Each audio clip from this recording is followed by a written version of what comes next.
Agora sim, vou cumprir o prometido, falar sobre criptomoedas. Para essa conversa, tenho o prazer de chamar a Mariana Barbosa, que é colunista do UOL, e o João Marco Cunha, economista e especialista em criptomoedas. Sejam muito bem-vindos. Vamos dividir tela se a gente conseguir, ótimo. Vou começar com a Mariana, porque ela é autora da coluna que traz com exclusividade esse lançamento da Binance, que é a maior corretora de cripto do mundo. É uma solução de pagamento que permite usar o cripto, a criptomoeda, para pagar em qualquer estabelecimento, uma integração com o Pix e fazer até transferência para uma pessoa física. Muito interessante isso. Mariana, bom dia, bem-vinda e conte para a gente sobre essa solução, por favor. Bom dia, Amanda. Pois é, a Binance ela está lançando hoje essa solução de pagamento. Então, quem tem conta na corretora vai poder pagar, fazer Pix para pagar algum amigo, para qualquer transferência, em qualquer estabelecimento que aceita Pix, vai poder fazer isso a partir de hoje, né? Uma solução que é uma parceria com o Zero Bank. E é a primeira parceria que eles fazem no mundo com uma solução de pagamento digital de um governo, né?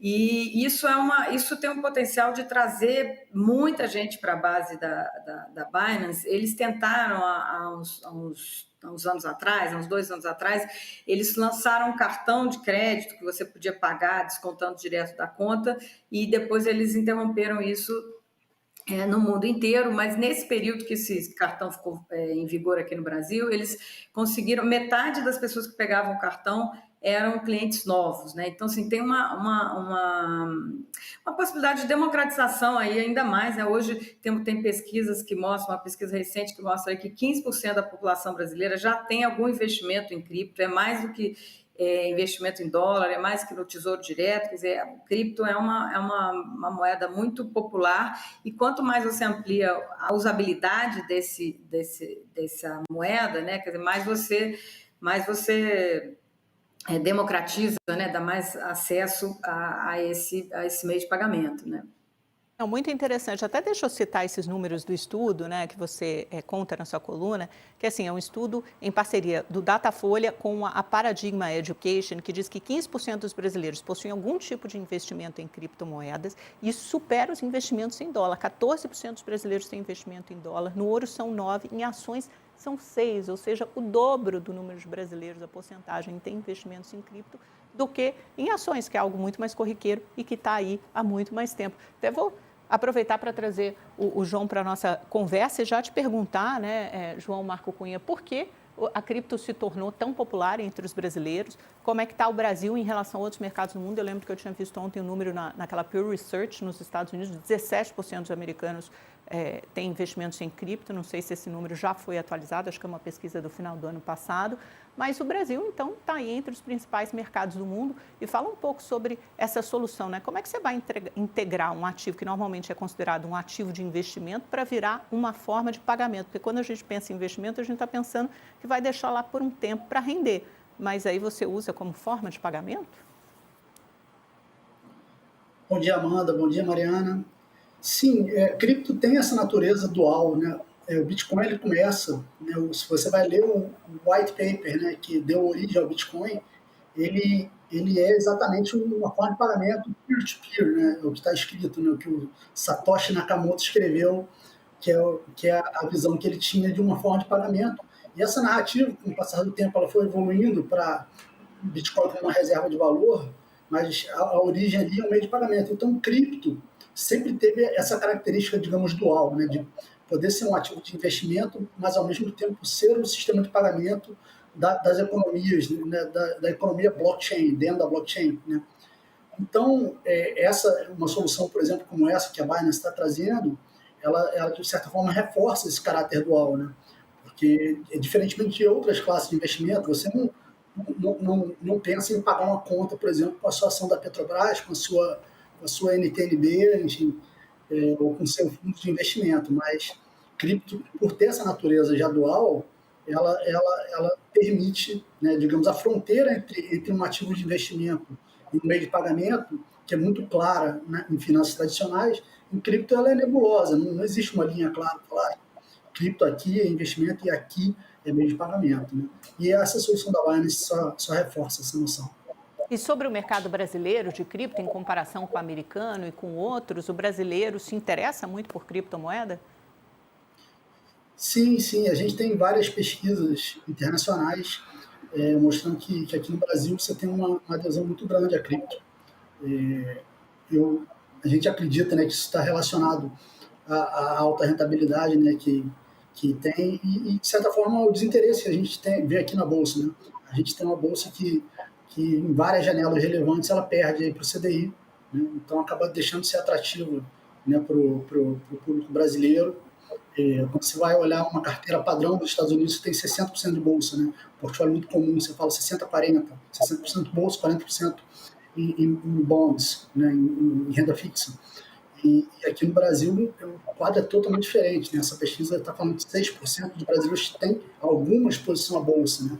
Então, uma bolsa aqui, né, apesar de ter alguns milhões de investidores, CPFs cadastrados, ainda é muito pouco, né, no universo total de investidores aqui no Brasil. E uma das razões disso, certamente, é que ela não consegue superar o CDI em janelas relevantes. Né? Ô, Mariana, eu Então, queria te quando você vê perguntar. Queria te perguntar, Mariana, um pouco mais sobre esse aspecto regulatório, né? O que falta avançar no Banco Central, que a gente já tem na CVM estabelecido para o mercado cripto, e a regulação das corretoras, que é a próxima agenda, né? O que está na pauta no Banco Central. Pois é, Amanda, desde 2002 ficou definido que quem regula as corretoras, as exchanges, como a Binance, é o Banco Central, né? E aí, no final do ano passado, o Banco Central lançou uma consulta pública para definir quais são as características desses prestadores de serviços, que são os PSAVs, ou os VASPs, que é os prestadores de serviço virtual para as criptomoedas.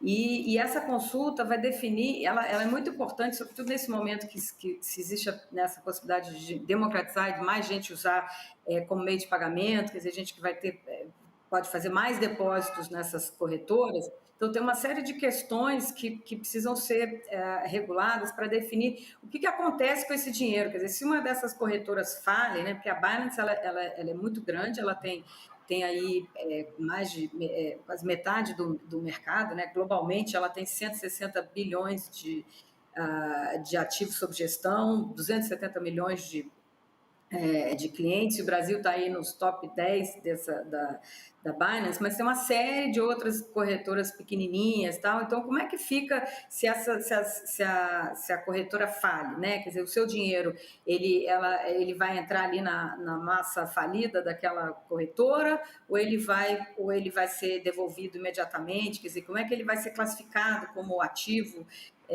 dentro dessa regulação, né? Então, tudo isso está sendo definido pelo Banco Central. E também tem uma outra consulta pública aberta que tem a ver com o câmbio, que é como é que você determina, se você faz transações em criptomoeda, como é que isso entra no balanço de pagamentos do país, quer dizer, como você classifica as stablecoins no balanço de pagamentos, né? Então, eu conversei com o João, né, ontem para fazer a coluna. E João olhou bastante aí como é que estão essas consultas públicas lá no Banco Central. E aí eu queria te perguntar, João, quer dizer, quais são os temas aí mais importantes que estão aí, que vão ser cruciais aí, precisam ser definidos, né, pelo Banco Central para dar mais segurança para o investidor, para quem faz depósitos nessas corretoras. Perfeito. Um dos temas você já adiantou, né, que é o que a gente chama de segregação patrimonial, né, se o cliente que está com o dinheiro custodiado em uma corretora, se ele tem um crédito contra a corretora ou se aquele patrimônio é segregado e ele está em nome do cliente, né, que tem todos esses desdobramentos que você já adiantou. Né. Fora isso, o Banco Central está definindo como é o processo, né, o que a empresa precisa ter para se cadastrar, né, quais são os processos de boas práticas, compliance, etc. Tão importante também, a gente tem as definições de capital mínimo, né, que a empresa precisa ter, que no final das contas é o capital próprio da empresa que vai segurar, né, a primeira linha de defesa contra qualquer risco operacional, etc.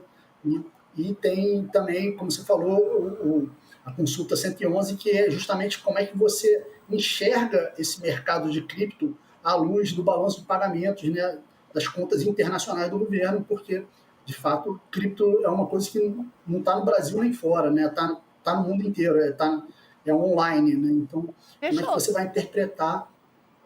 Deixa eu aproveitar essa deixa de vocês para chamar, você falou que está no mundo inteiro, a gente preparou uma tela para mostrar o comportamento das criptomoedas desde a vitória de Donald Trump nos Estados Unidos. Olha, a vitória dele é quando tem esse pico em novembro. Olha, em setembro atinge a menor cotação, 53.966 dólares. Esse pico que vocês enxergam no gráfico foi logo após a vitória do Donald Trump, chegou a maior cotação, 106 mil dólares. Depois teve as tarifas e tal, tomba um pouquinho e volta a recuperar e se aproximar bastante da cotação de 106 mil com 105 mil dólares. E tem muitas histórias interessantes abarcando esse universo do Donald Trump, porque ele atua em várias frentes. Uma para desregulamentar as criptomoedas, outra para editando uma ordem executiva para torná-las parte da reserva estratégica nacional dos Estados Unidos, da mesma forma que você faz com petróleo e faz com ouro. E tem uma outra vertente que eu queria perguntar para o João, que é o seguinte: a família Trump está ganhando muito dinheiro com esse mercado cripto. Antes da posse dele foi lançada aquela meme coin do Trump, né, que só no último mês, eu fui procurar isso, investidores colocaram 148 milhões de dólares na meme coin. Teve até jantar especial com os maiores investidores nesse tipo de cripto. Tem a World Liberty Financial, que é do cunhado dele, o genro dele, o Jared Kushner, né, com um aporte de mais de 2 bilhões de dólares do fundo Abu Dhabi. E ainda tem uma tal de American Bitcoin, que é uma firma de mineração de bitcoins, que tem a participação de 2 dos filhos de Donald Trump. Quer dizer, tem um claro conflito de interesses aí, e ele passou a ser um grande garoto propaganda desse mercado, né, João? Sim, o fato dele ter se posicionado ali como um candidato pró-cripto na época das eleições já foi um dos gatilhos assim, que começou a fazer o preço subir. Né? Um fato, por exemplo, muito peculiar é que quando ele tomou um tiro e sobreviveu, né? Quando teve aquele atentado e sobreviveu, o preço do Bitcoin subiu, né? Porque o mercado interpretou isso como uma maior probabilidade dele ser eleito, né? A partir daquele evento. E, obviamente, tem todo esse outro lado, né? Tem um lado que eu diria que é um lado muito salutar, né? O mercado estava precisando, estava ansioso, né? Para que o governo americano parasse de usar a força dele contra o mercado cripto, que era o que vinha acontecendo no governo Biden, governo Biden. Mas, obviamente, tem esse outro lado, né? Que é, digamos, uma confusão ali, uma separação não muito clara entre o interesse público e o interesse privado, né, que são, enfim, a Memecoin, enfim, a World Liberty, enfim, que é uma plataforma de finanças descentralizadas. Realmente é difícil discernir aí onde é que está o interesse público e o interesse privado. Em relação a Memecoin, né, existe uma coisa mais tradicional assim, nos Estados Unidos de você ter eventos de arrecadação para campanha política, etc. Eu vejo a Memecoin só como uma forma diferente de você fazer a mesma coisa, né? Você criar eventos e acesso ao candidato, né? Você fazia isso antigamente só através de um jantar, hoje em dia você tem uma Memecoin que vai te dar acesso ao jantar. Então, eu não vejo uma grande novidade. Mas, obviamente, ele ter, né, a família Trump ter várias empresas que estão ligadas a várias empresas, estão no setor de cripto, diretamente ou diretamente se beneficiando dessas mudanças que ele está trazendo, obviamente, cria esse questionamento em relação ao que é interesse público e o que é interesse privado.